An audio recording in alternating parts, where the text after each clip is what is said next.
Hey everybody. I was looking around on YouTube. I couldn't find a lot of videos on tanking at lower levels, so I wanted to create a video, or a series of videos that are going to go through each dungeon and explaining to newer players how to tank properly. I'm going to do it on Warrior, but the basis for all the jobs are pretty much the same at lower level dungeons. At higher level, obviously their skills come into their own and they do their own special rotations. So let's go ahead and get started. We're going to start with Sastasha. Make sure I'm not level synced. Alright.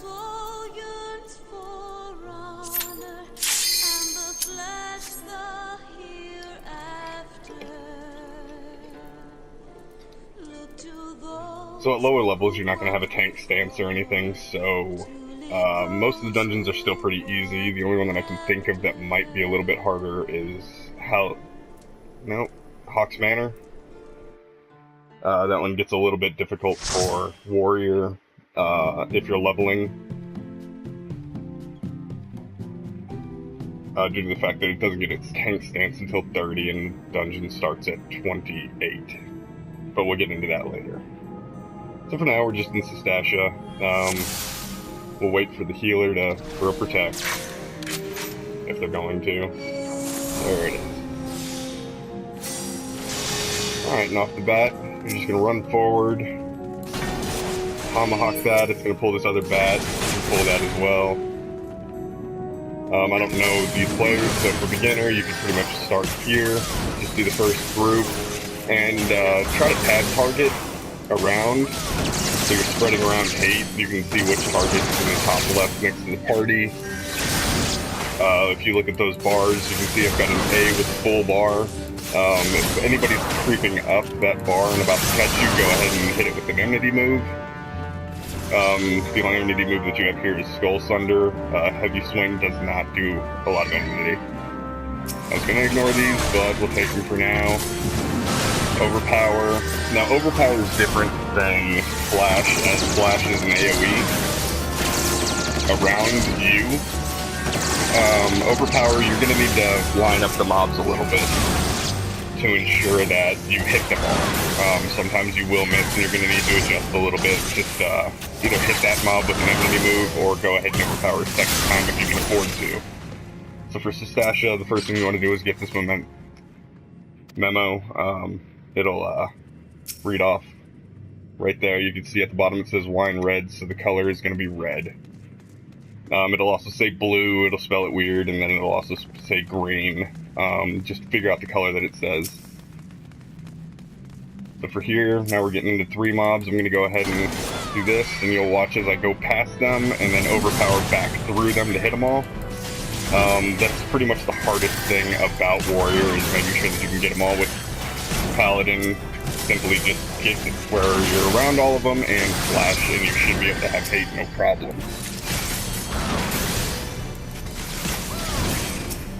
When you're starting out, you might have a little bit more of a difficult time than me. I do have a lot higher gear on for this dungeon. If you look up in the top left corner, you can see that ninja's creeping up. I'll hit that with that, and just to knock him back down a little bit.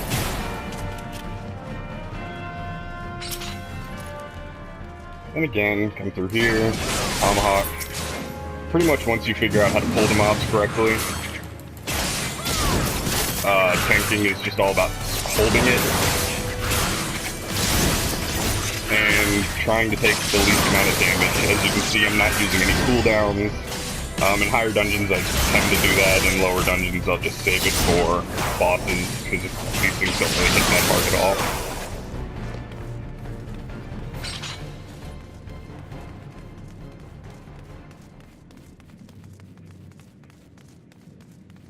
Now this room's a lot of fun because you've got these giant clams. Come through, hit all those, and then I tend to go straight for the clam to try to kill it so it doesn't create any more fireballs. If you can't do that,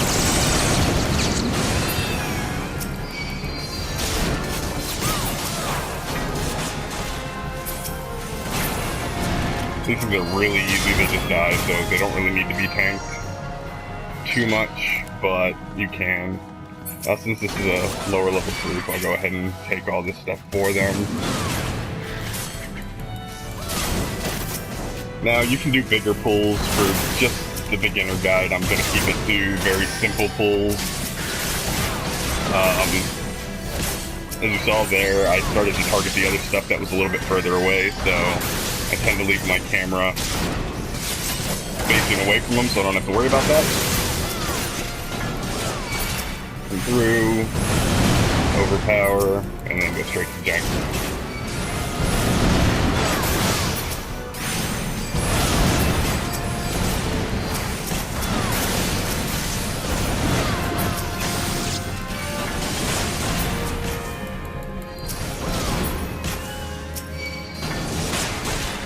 Now I can do a little bit bigger of a pull. I'll take these guys. I will pop a cooldown for it.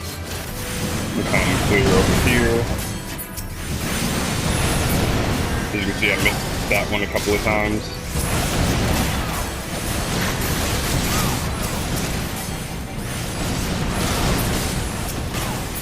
Bad habit trying to use moves that I don't have yet.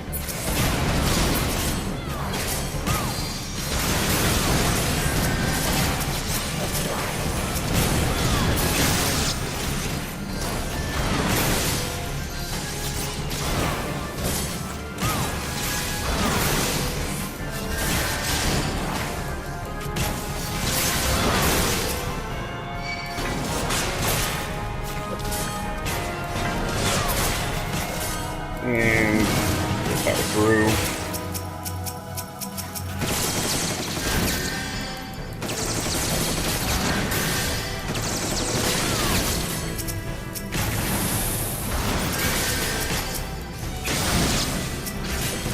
As long as you're tap targeting through, you should, for the most part, be pretty good. And when I mean tap target, I'm just switching targets. Sometimes I'll hit this one twice, and then I'll swap back to the next one. Since the first move isn't enmity, I like to hit each one with enmity.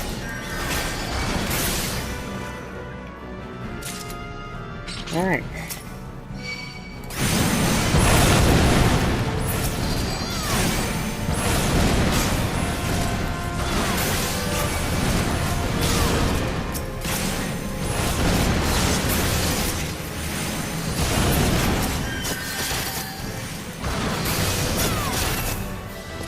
Those are dead. There are some chests over there that I could have gone to get, but since I'm just doing this, I didn't want to make the video too long.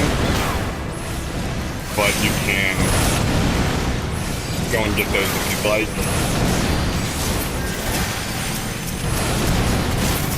Run over here, smack that one.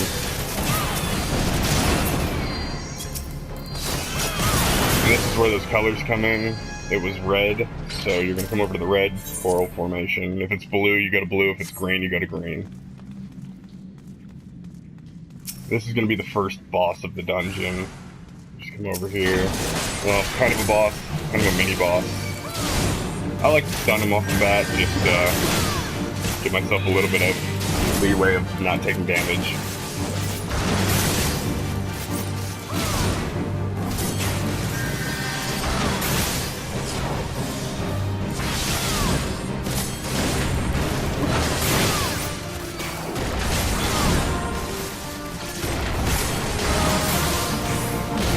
Stun him again. When I stun, I do tend to move out just in case I didn't notice that one of the other guys stunned him and I was resisting it. So I'll stun and move at the same time just to make sure that I can get away from it.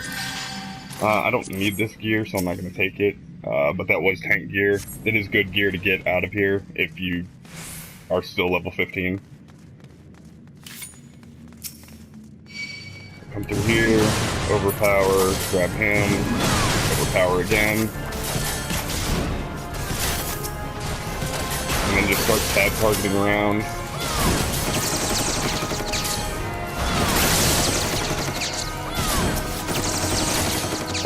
I guess our healer just decided that he was going to take a break. So convalescence. Convalescence will help you help your healer by taking, or 6 cures will give you more hit points when you get them.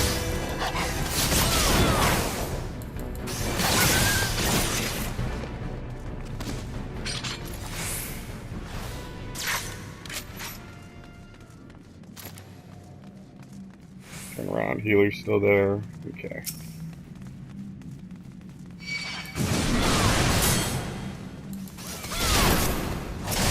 Here again, I'm just going to fast target around. I'm going to pop convalescence because these dudes hit slightly harder than the other guys because they are attached to this boss. So at least the boss is hitting harder.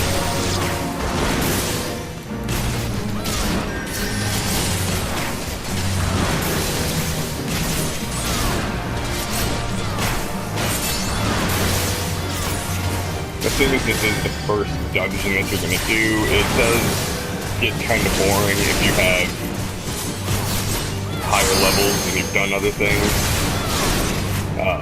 Just because of the limited amount of moves that you have.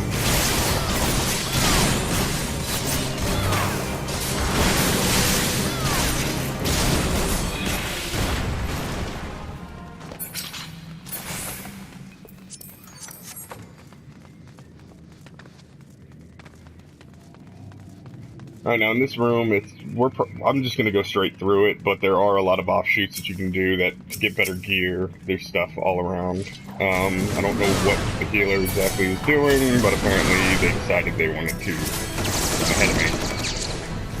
Probably because I'm going very slow for this tutorial. I could probably pull bigger groups, as soon as I don't know most of these people or how new they are. This is a new dungeon. I tend to take it pretty easy, but they seem to be doing really well.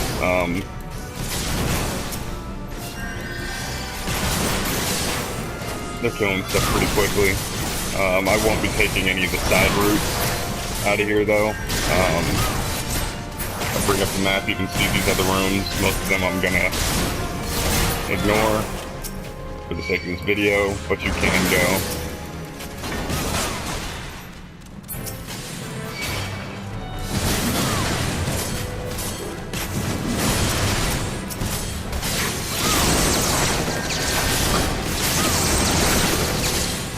As a tank, you want to keep an eye on your health. Just drastically keep an eye on it. Don't look around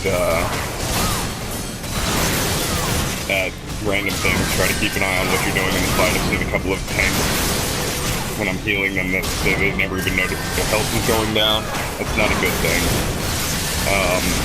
Keeping your health up as a tank is just as important as the healer keeping your health, so do whatever you can to help them. I play defensively a lot. There are a lot of tanks out there that'll probably do a lot more damage than I do as I do this. But I try to play defensively for the most part. Assist my healers where I can, because obviously if they're not healing me, they can throw DPS as well. At low levels this is still kind of hard, but you've got convalescence and rampart that can help out a lot.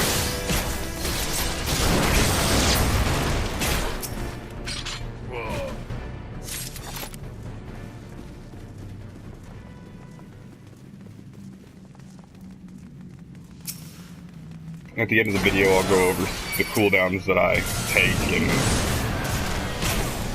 or not cooldowns, but the roll actions that I take.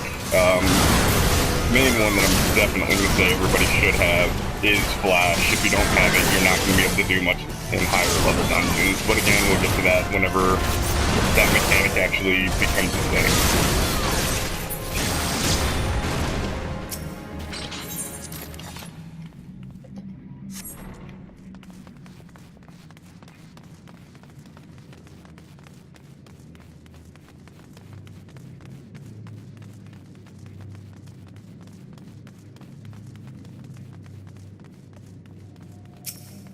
Now with this boss, it's the same as the last one. I'm going to come over to the side, let them all come over in front of me, and I'm going to go. Now with this boss, I'm going to watch that door off in the distance, because you can see the scurvy dog in there. They will get relief. And when that happens, as a tank, you need to be able to go over there and grab them as fast as possible. Grabbing them is going to prevent the healer from taking damage. or even the DPS. I'm not too concerned about Machinist taking kite until I can get it off him, but I'd rather just avoid that happening at all costs.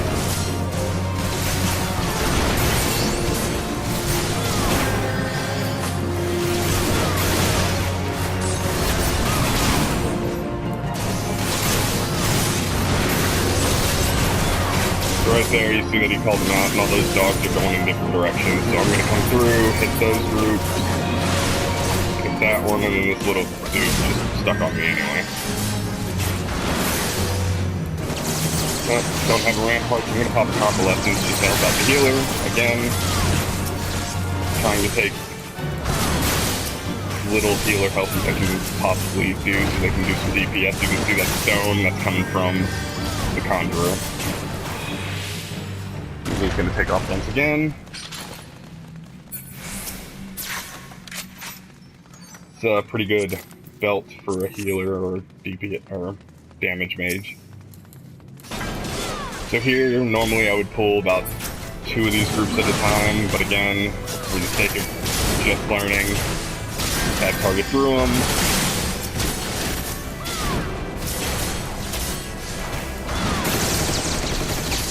Now when we get to the boss, I don't know if the DPS are really going to bother with mechanics. They are pretty strong for this area, so they might skip them.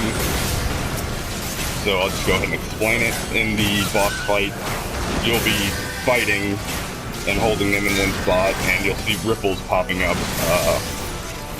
As a tank, I tend to try to get them, but getting hit can prevent you from getting them. Now this pull over to this guy with the bow because he is ranged and he will stop a distance away. So if you see a ranged, always pull to them so you can get them all in a group. This will help out your DPS, especially if they're throwing AoEs at later dungeons. You got one that they can't hit, it's very annoying.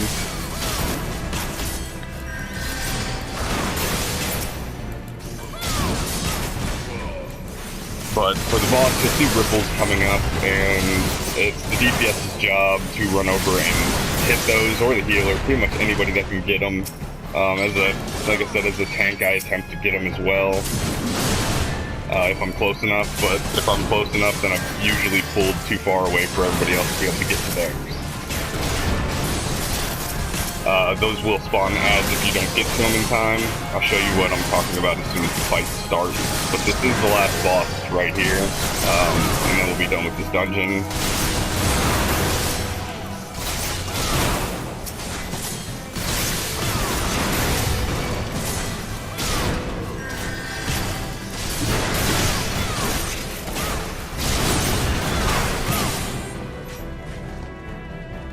We'll go into a cutscene, which will skip.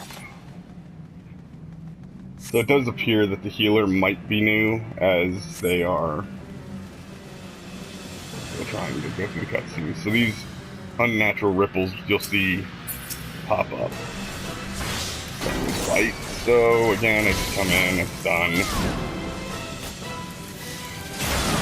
I'm gonna hit it a couple of times. Okay, so you can see the white mage is going to stand over there. That usually means that she's gonna focus on them, and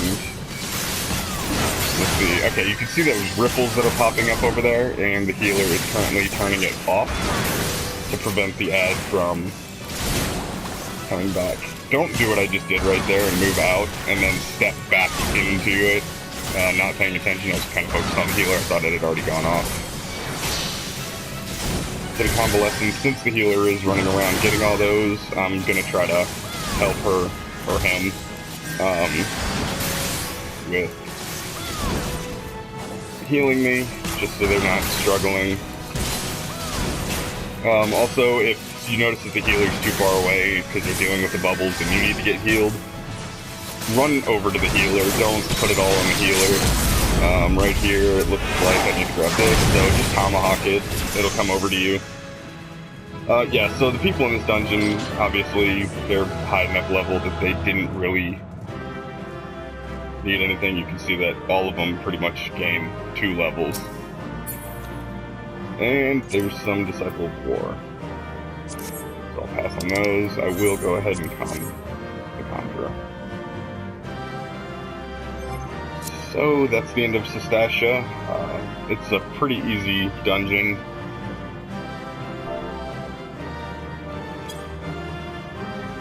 Not too much in depth, but it is the first dungeon, so they didn't want to go and try to destroy everything. That guy's running off, so he's probably not going to have a good day now that I left, and I'm pretty sure the healer's leaving as well.